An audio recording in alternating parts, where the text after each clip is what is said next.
can rest assured of your child's excellent performance when you register your child with Janan Schools, Bombokalule Campus and Kabalagala. Due to their firm educational background, we have the best facilities in both arts and sciences, fully updated to the latest sector standards, right from Senior 1 to Senior 6, in an environment that offers a chance to apply practical skills in all fields. That include a computer lab, introducing our students to the tech world, a well-organized science laboratory, a fully stocked library with all the essential books a student may need, a model farm to equip students with all the basic knowledge in agriculture, plus extra vocational skills. We promote co-curricular activities in sports like badminton, table tennis, basketball, volleyball, chess, and many more other activities. Register your child today at both campuses in Bombokalule and Kabalagala campus. For more information, contact us on the numbers below.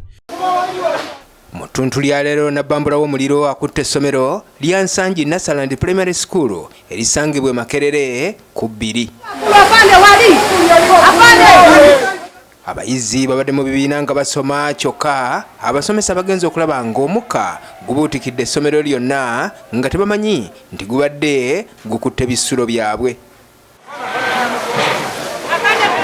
Amangu ddala abakozi abakola ku ssomero nga beegase n'abantu ab'oku kitundu okubadde ababazzi b'oku 2 badduukiridde era ne bataasa ebimu ku bintu by'abayizi.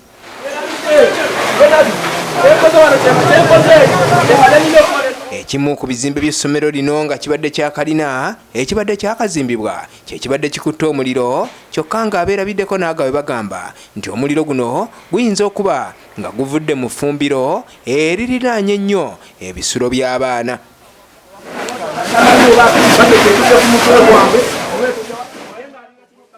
Kuno ekisooka twebaza Katonda nti guzze kiro guzze emisana kubanga senga obadde lunaku lwa kiro ate kyandibadde kizibu nnyo.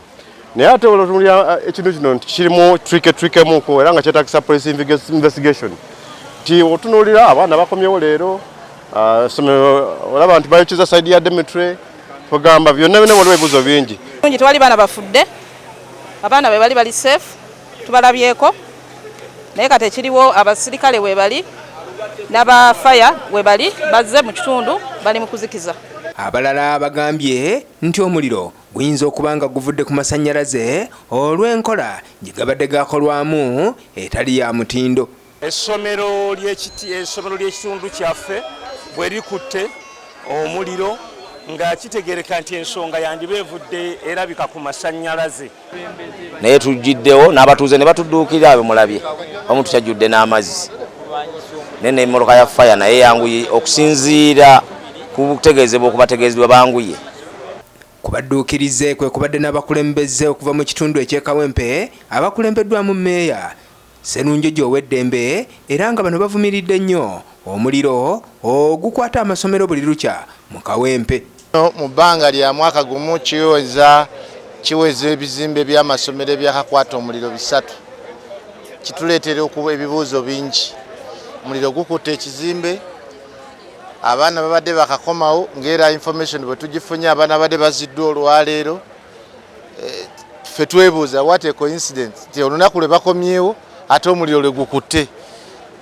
Weebuuza lwaki omuliro guba tegukwata bulijjo ng'abaana tebaliiwo. Naye ne gukwata abaana lwe bakomyewo then ekyo kyebuuza. Ne bwe gaba amasannyalaze ng'amasannyalaze nago gageze lunaku abaana lwe badda nago lwe gaba gatabuka. Sserunjojo ne banne bagambye nti bamaze okukola enteekateeka ey'okusomesa amasomero gonna ennwanyisa y'omuliro kubanga bakizudde nti amasomero mangi mu Kawempe abagakulira n'abagaddukanya tebasobola kukozesa byuma bizikiza muliro.